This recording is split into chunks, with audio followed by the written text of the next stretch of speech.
Արսից ինչ ասում քաղաքացիական պայմանագիր կուսակցության վարչության փոխնախագահ Գևորգ Պապոյանը կարծում է, որ կուսակրոն հոգևորականները զանգվածաբար չեն պահել երթում, այդ թվում ամենայն հայոց կաթողիկոսի վերջինս նկատվում է այս ամենը ոչ մեկը չի հերքում, իսկ եթե հերքում է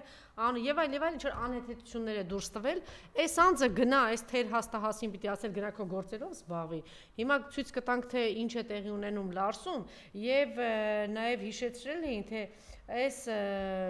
բանը փողոցից եկած այս կույտը կամ գոյանքները, ոնց որ ասում է Խաչիկ Մանուկյանը, ընդհանրապես ինչով են զբաղված։ Իզի համար հենց անալիզի։ Հետ դուր հիմա Լարսից այս կոնյակ արտադրողները, վարորդները, ինչ են տեսնում, եւի դուք եք ծանոթ չեք, խնդրում եմ հետևեք։ Գնացական տերմինալներն առաջացնում են։ Հետևեք, տեսել եք սա։ Ոչ մեկ կտրականապես չկա։ Ես է դուսնա որտեղ որ վեգանում են, այս սենյակից ուղարկում են այն սենյակը, այսինքն սաղվախ չնում են, ու էսի կոչվում է կառավարություն, որը որ հարց է լուծում։ Հեսա դուս կտան։ Ոչ մեկ, ընդհանրապես ոչ մի հարցի ոչ պատասխանում է, ոչ էլ շոֆերները առավոտվանից այդ կաբինի մեջ պլյուս 30 աստիճան շոքին, կաբինի մեջ ամպեր երկիր է, էլի, ամպեր երկիր է, ամեն մեկը իր հարցը լուծում։ Սրանք սա հայկական ավտոներն են։ Ոչ ասում են հիմա ենք անալիզ վեկարելու, ոչ ասում են վաղը, այս շարքը որ տենում ենք, այսպես կայնած, սրանք սա հայկական ավտոներ են, պլյուս դրան են հետևի ռադերով են կայնած։ Ասում ենք երբ եք վեկարելու անալիզը, այսօր եք վեկարելու, վաղան եք վեկարելու, մյուսօրն եք վեկարելու, կենտրոնականապես ոչ մեկ ոչի բան ոչ ասում է, ոչ էլ բան են անում։ Ու մեր երկիրը կոչվում է կառավարություն, տրանսպորտի կապի նախարարը հարցը լուծվել է, պայմանավորվածություն կա։ Այս իրենք որ այդ ձեր պայմանավորվածությունն է, դուք երևի ձեր հարցերը տան մեջ չեք կարող լուծեք, ձեր տան մեջ ձեր հարցերը չեք կարող լուծեք, ընկել եք պետության հարցերն եք լուծում, չեք կարող լուծեք, ախպեր թողեք գնացեք թող այս իշխանությանը մարդ, ով որ այս հարցերին լուծում կտա։ Սա է, ու տեսեք, այս նույն Գևորգ Պապոյանը, որ խոսում է, մեծ փրթում է, քանի որ իրանց շեֆը աղբանոցի, այսպես աղբի հոտը տարածում է եկեղեցու վրա, հայ ժողովրդի վրա, հիմա սա էլ քիթը խոթ է, տեսակ, չէ, ինչի ասում, ինչից է խոսում, այդ թեր հաստահաս, գնա քո գործով զբաղվի, եւ մեկը գրի առել ու փոխանցել է, թե ինչ է ասել, սա օրինակ մայիսի 13-ին, այս նույն հարցով, այս պատասխանատու էկոնոմիկայի նախարարը, որ այսօր չգիտեմ ինչա դուրս տվել հայ առաքելական եկեղեցու դեմ, ինչ է ասում են իր գործի հետ կապված, ասում է 13-ին մայիսի, առաջիկայում հնարավոր է չի բացառվում, որ ես այցելեմ Վրաստան, տեղում եւս մեկ անգամ քննարկեմ այս հարցերը կոնյակի բեռնատարները չթողնելու, փակագծում դա է գրել, սա ասել է մայիսի 13-ին, անցնում է 2 օր, տեսեք ինչա դուրս տալիս, առաջիկա օրերին ունենք պայմանավորվածություն, ես թերևս կայցելեմ Վրաստան հարցերը լուծելու, Այս 15-ին, դրանից առաջ ասում է գնում եմ, հետո ասում է թերևս կայցելեմ ինչա, հետո անցնում է մեկ շաբաթ հետո ինչա գրում, այս պահին չունենք այնպիսի իրավիճակ, չի գնում այս, սուտ է խոսում, չի գնում, այդ հարցը չի լուծում, իրավիճակ, որի մայցը ավելի կարևոր է իրավիճակը փոխելու համար, հետակա, բան է էլի, թեր հասների, չգիտեմ, անպատասխանատու ինչերի, հետո դրանից հետո ճիշտ 8 օր հետո ինչա գրում, արդեն հույս ամսվա 3-ին, պլանավորել է մի մայցը, բայց վրացական կողմը խնդրել է, որ հունիսի 6-ին իրենց գան Հայաստան նախնական լուծման փաթեթերը, հետո սենց ա ցրում, այս արդեն անցավ մոտավորապես 1 ամիս, էլի չեն գալիս, 1 ամիս անցնում է, հետո ինչ ասում, վրացական կողմը դրանից 3 օր հետո ինչա գրում, վրացական կողմը կապվել են, ներողություն խնդրել ու ասել, որ այցը չի կայանում, նախորդ ծանրաբեռնության, սա էլ չի կայանում, անցնում է դրանից էլի մի քանի եւ այսպես շարունակ, ու այս մարդը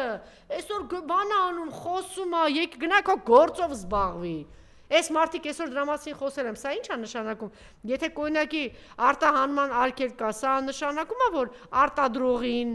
մեծ վնաս, ճիշտ է։ Շիշ արտադրող, չգիտեմ, այդ գործարանի, սա նշանակում է խաղաղագործին մեծ վնաս, ճիշտ է, բեռնափոխադրողներին մեծ վնաս, այսինքն մի ամբողջ շղթա հազարավոր մարդիկ այսօր հայտնվել են պրոբլեմի մեջ եւ դա ֆինանսներ է, որտեղ այնտեղ եւ գործարանատերն է վարկեր վերցնում, եւ խաղաղագործն է վարկեր վերցնում, եւ այդ մեքենայի տերերը, ու սրա պատասխանատուն այսօր խոսում է, դու ով ես, ինչ ես քեզանից ներկայացնում, այ փողոցից եկած թափ թփուկներ, որ բախտի բերմամ չգիտեմ ոնց հայտնվել եք Այս պաշտոններն իհարկե ես այսօր ասել եմ, նորից կրկնում եմ, այն որ դուք գնում եք ընտրելու սիրելի հայրենակիցներ, ասում եք թող փողոցի բոմժին ընտրենք, միայն թե չգիտեմ ում հարցերը լուծի,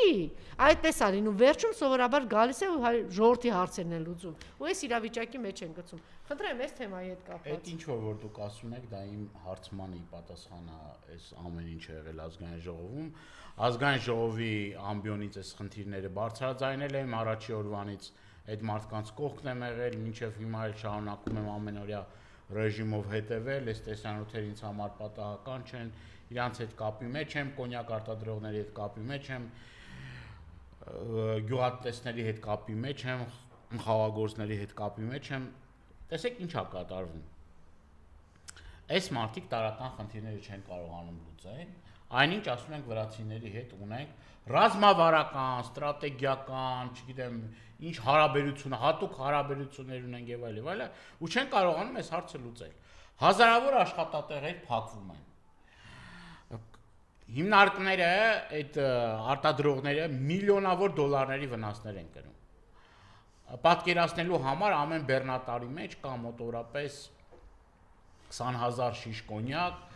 մոտավոր իր արժեքը 70-80,000 դոլար արժողությամբ են, 50-ից ավել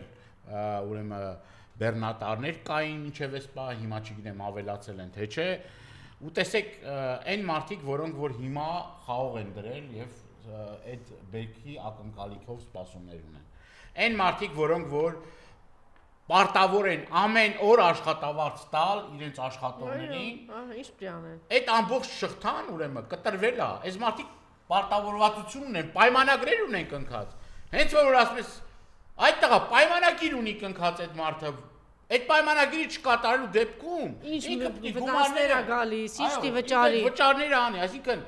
գնում է տոտալ սնանկացման ուրեմն ճանապարհով, այսինքն խաղաղագործները այնտեղ իրանց հերթին են սնանկանում, գյուղացիները այնտեղ են վարկերի տակ ճռնչում, այստեղ կոնյակ արտադրողները էլ չասեմ ինչ վիճակի մեջ են, եւ ամեն անգամ հեսա կլնի, մի շաբաթ հետո գնանք, հանդիպենք եւ այլն, վերջի խոսակցությունը եղավ այն, որ ասեցին, որ Վրաստանի գյուղնախարարը պիտի գա այստեղ հանդիպան, ոչ Վրաստանի գյուղնախարարը եկա, ոչ հանդիպում տեղի ունեցավ, իրենք գնացին, կառավարությունը գնացել է, այս խորհրդարանի պատվիրակությունը գնացել է Վրաստան, ասում ես, այնգեր,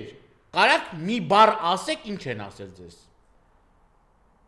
Կարաք մի բառ ասեք, ինչ է ասել վրացական կողմը։ Դենա տեսակ էլի։ Տարանցիկ ապրանք, որը որ իրավունք չունի դուրը բացելու նայելու, չկա տենց բան, աշխարհում նման բան գոյություն չունի, տարանցիկ բեռը իրանց համար ինչ կապ ունի այդ կոնյակը, լավն է, վատն է, չնայած հայկական կոնյակը միշտ աչքի ընկել իր որակներով։ Այսինքն սա կոնկրետ քաղաքական մոտեցում է, սա քաղաքական գնահատական է, սա ապտակ է հայկական կողմին, որ սրանք խաղաղության խաչմերուկ անվան տակ անգամ գործող ճանապարհները, ուղիները, ենթակառուցվածքները չեն կարողանում հավուր պատշաճի օգտագործել։ Բայց դու դա չեք կարողանում։ Էս ում հետ է, դե խափում են այս խաղաղության խաչմերուկ։ Հեսա ճանապարհները բացվում է, սա տեսեք ինչ են կանում։ Եղած ճանապարհները չեն օգտագործում, մարդը գնացել են, բանը թշնամու ճանապարհներն են, բացի ասա մենք ստուգելու ենք, տո դուք ով եք։ Ես կոնյակագործների հետ հանդիպել եմ։ Երբևիցե նման բան չի եղել։ Չի եղել Հայաստանի Հանրապետության պատմության մեջ նման խայտարակ իրավիճակ։ Եվ սա քաղաքական հարց է, սա վրացական կողմի ապտակն է։ Այո, շատ կոնկրետ էստեղ ինչ որ բան կա։ Ինչ որ բան կա, ինչ որ բաններ մեզ հասած տեղեկությունների համաձայն Վրաստանի ընտրություններին տարբեր NGO-ների միջոցով Հայաստանից այնտեղ ֆինանսավորման, այսինքն Նիկոլի վարած քաղաքականության կամ այս թերհասի, որ հիմա դասա տալիս սրբազանների վեհապար ինչը պապոյա հասկանում եք, ոչ մեկ իր տեղում չի, ոչ մեկ իր գործը չի անում։ Ամեն մեկը մի հատ բան է վեկալել, այդ հղիության թեստը վեկալել, ու սկսում է ստենդը եկնել, տենալա ես իմ ովա հղի, ովա չբեր, ովա չգիտեմ, այս խելագարների ես խումբը որ կա ասենք, այ ձեր պարտականությունները կատարեք, անաստագլխականակը, ուրեմն կոտորվում է, չկա, հիվանդությունները վխտում է, ուրեմն գնացեք գյուղերը տեսեք ինչ է կատարվում, Մասսայական անաստան կխախանակ են վերացնում։ այո։ Մասսայական, տարբեր ահազանգներ է գալիս։ Ուրեմն, էլ չեմ ասում գյուղատնտեսական ոլորտում էս խայտարակ վիճակը որ կա։ Բա որ այդքան Միտեղ ջուր չկա, միտեղ Արոտավայր չկա, արոտավայր չկա, մարդիկ զրկված են սահմանամերձ գյուղերում։ կրակի տակ է, Սահմանամերձ գյուղերում չեն կարողանում իրենց անասունը հանդերը տանեն, որովհետև ճշտամու նշանառության տակ է։ Եղած հողերն էլ տվել են Ադրբեջանի, ուրեմն նվիրաբերել են Ադրբեջան։ Հիմա եկեղեցու